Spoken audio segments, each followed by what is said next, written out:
TDP కార్యకర్తల్ని YCP రెచ్చగొడుతోందన్నారు MP Kesineni చిన్ని. జగన్ నేతృత్వంలో కుట్రలు జరుగుతున్నాయన్నారు. సానుభూతి కోసం వారి ఇళ్లను వాళ్లే తగలబెట్టుకున్నారన్నారు. విజయవాడలో అలజడి సృష్టించాలని ప్రయత్నిస్తున్నారన్నారు కేశినేని చిన్ని. ఆయన ఇంకేమన్నారో బ్యూరో చీఫ్ గోపి అందిస్తారు.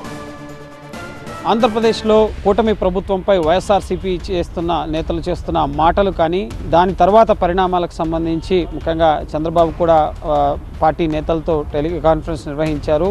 ముఖ్యంగా శాంతి భద్రతలకు విఘాతం కలగకుండా ప్రభుత్వం చర్యలు తీసుకుంటుందన్న సందేశాన్ని నేతలకు చెప్పడం జరిగింది. సో ఈ వ్యవహారానికి సంబంధించి మనతో మాట్లాడేందుకు టీడీపీ ఎంపీ కేశినేని చిన్ని గారు ఉన్నారు. పరిశ్రమలు రాకూడదు, మొన్నే రాష్ట్రంలో విపరీతమైన పరిశ్రమలు వస్తున్నాయని ఈ డైవర్షన్ పాలిటిక్స్లో కొత్తగా అత్యంత హీనంగా తల్లిని కూడా దూషించి ఒక ముఖ్యమంత్రిని చేస్తుంటే మా పార్టీ కార్యకర్తలు నిజంగా ఆవేశం అవ్వటానికి తప్పులేదు.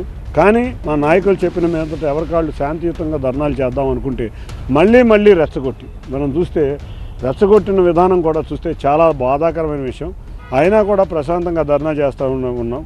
అయినా రెచ్చగొట్టడం, రాళ్ళు విసరటం ఇటువంటి ఎన్నో సంఘటనలు చేయటం వల్ల అక్కడ ఉన్న మాబ్లో జరిగే ఇన్సిడెంట్స్ని మనం ఎవరం కూడా చాలా జాగ్రత్తగా వహించాలి. చూస్తే మూడో స్ట్రాటజీ ఏంటంటే వీళ్ళెవరూ రెచ్చిపోట్ల కార్యకర్తలు కాబట్టి మన ఆస్తులు మనమే ధ్వంసం చేసుకుందాం, మన ఆస్తులు మనమే ధ్వంసం చేసుకుని ఎదుటి వారి మీద రుద్దుదాం అనే మూడో స్ట్రాటజీతో మొదలైన ఈ కార్యక్రమం కొత్తగా విజయవాడలో కానీ గుంటూరులో కానీ చూసాం. పెట్రోల్ బాంబులు వస్తే ఇల్లు నిలబడతాయా? ఎవరు వేశారు పెట్రోల్ బాంబులు? ఎట్లా తెలుస్తుంది? జోగి రమేష్కి 3 గంటల ముందుగా 40 మంది ఎందుకు ఇంట్లో ఉన్నారు? ఎవరు వేశారు ఆ పెట్రోల్ బాంబులు? చూపించమనండి.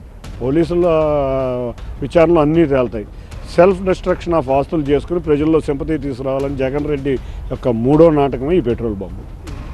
పార్లమెంట్లో కూడా ఈ అంశాన్ని లేవనెత్తారు. కాసేపటి క్రితం పిల్లి సుభాష్ చంద్రబోస్ గారు రాజ్యసభలో రాష్ట్రపతి ప్రసంగాన్ని మూడో డ్రామా అనేది రాష్ట్రం ప్రశాంతంగా లేదని చూపించడానికి రకరకాల డ్రామాలు వేస్తారు. వాళ్ళ కేంద్ర ప్రభుత్వానికి తెలుసు, కేంద్ర ప్రభుత్వంలో ఉన్న సంస్థలకి తెలుసు ఇది చేసిన వెనకమున్నది ఎవరో కూడా. వంగవీటి రంగా గారి హత్య కేసు నిజంగా చూస్తే మేము ఒకటే చెప్తాం, ఆయన కులానికి సంబంధించిన నాయకుడు కాదు, బడుగు బలహీన వర్గాల నాయకుడు అని చెప్పి విజయవాడలో అందరం కూడా వాళ్ళు కలిసికట్టుగా ఉండే ఎప్పుడు కూడా తెలుగుదేశం పార్టీ ఆధ్వర్యంలో ఈ గత అధికారంలోకి వచ్చినప్పటి నుంచి కూడా మీరు చూస్తే రంగా గారి యొక్క వర్ధంతి కార్యక్రమాలు తెలుగుదేశం పార్టీ ఆధ్వర్యంలోనే ఘనంగా జరుగుతాయి.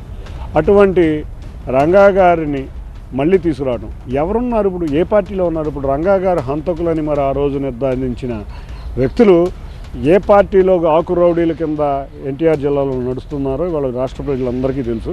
అటువంటి వారిని ప్రోత్సహిస్తా మళ్ళీ కుల మతాలు తీసుకొద్దాం అనుకుంటే అది నీ వల్ల కాదు కదా, ఎవరి వల్ల కాదు. కావాలనే వైఎస్ఆర్సీపీ ఒక గేమ్ ప్లాన్ ప్లే చేస్తోంది, కుట్రలు పన్నుతోంది, శాంతి భద్రతలకు విఘాతం కలిగించే విధంగా చేస్తోంది. సో వాటన్నింటినీ కూడా మేము ముందుకు సాగనివ్వమని చెప్పి కూడా కేశినేని చిన్ని చెప్తున్నారు. కెమెరా పర్సన్ రమేష్తో గోపికృష్ణ, TV9 న్యూఢిల్లీ.